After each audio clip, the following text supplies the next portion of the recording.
ये मेरे लिए राजनीति नहीं है। జరుగుతుందనేటువంటి ఒక అంశాన్ని మీ ద్వారా సభ దృష్టికి తీసుకొస్తాను. రెజల్యూషన్ మూడ్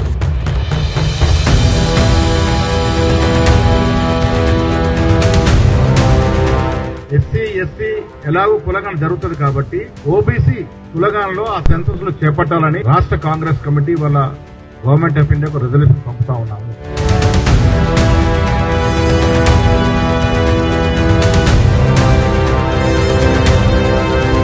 సామాజిక, ఆర్థిక, విద్య, ఉపాధి, రాజకీయ కులగణన సర్వేను తెలంగాణ ప్రభుత్వం ప్రారంభించింది. కులగణన సర్వే ఇంటింటికి సర్వే కోసం ప్రభుత్వ అధికారులు వస్తున్నారు.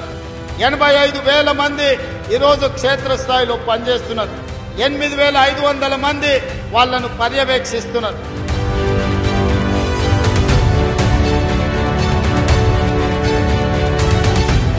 యాభై 56 అంశాలకు సంబంధించి కోడ్ రూపంలో ప్రతి ఒక్క 150 ఇండ్లకు ఒక ఎన్యూమరేటర్, ఆ ఎన్యూమరేటరు ఈ 56 అంశాలను ఐడెంటిఫై చేసి కోడ్ రూపంలో ఆ ఫామ్స్ నింపి ప్రభుత్వానికి ఆ సంబంధిత ఉన్నతాధికారులకు వాళ్ళు అందిస్తే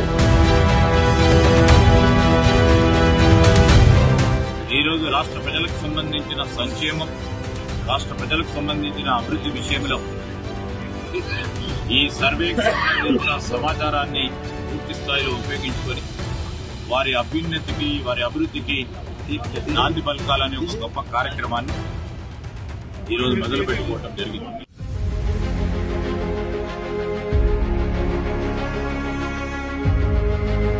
మాకు చిత్తశుద్ధి ఉంది కాబట్టి రిజల్యూషన్ నుంచి రిపోర్ట్ వరకు నిర్ణయం నుంచి నివేదిక మొత్తం తెలంగాణలో సర్వే చేసిన జనాభా 3,77,554 ఇండివిజువల్స్ ని సర్వే చేయడం జరిగింది. ముస్లిం మైనార్టీ, బీసీలు సహా మొత్తం బీసీల జనాభా 56.33%, ముస్లిం మైనార్టీ ఓసీల జనాభా 2.48%, మొత్తం ముస్లిం మైనార్టీల జనాభా 12.56%, రాష్ట్రంలో మొత్తం ఓసీల జనాభా 15.79%. ఈ survey report very comprehensive, very systematic, inclusive. మరి గతంలో జరిగింది, కర్ణాటకలో జరిగింది, బీహార్లో జరిగింది. But in terms of both coverage of percentage of population and ఎంత మెటిక్యులస్ గా జరిగిందంటే మరి ఈ స్థాయిలో భారతదేశంలో సర్వే జరగలేదు.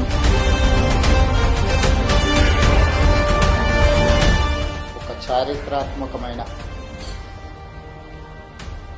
సందర్భంలో బలహీన వర్గాలకు సంబంధించి ప్రధానంగా ఈ సమాజంలో వాళ్ళకి సంబంధించిన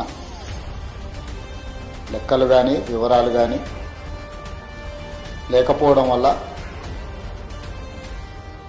వాళ్ళ యొక్క వివరాల కోసం ఎన్నో రోజుల నుంచి చర్చ జరుగుతున్న సందర్భంలో ఈ సభలో ఈరోజు సామాజిక, ఆర్థిక, ఉపాధి, విద్య, రాజకీయ మరియు కుల సర్వే 2024 నివేదికను ప్రవేశపెట్టడానికి అవకాశం ఇచ్చినందుకు మనస్ఫూర్తిగా మీకు ధన్యవాదాలు.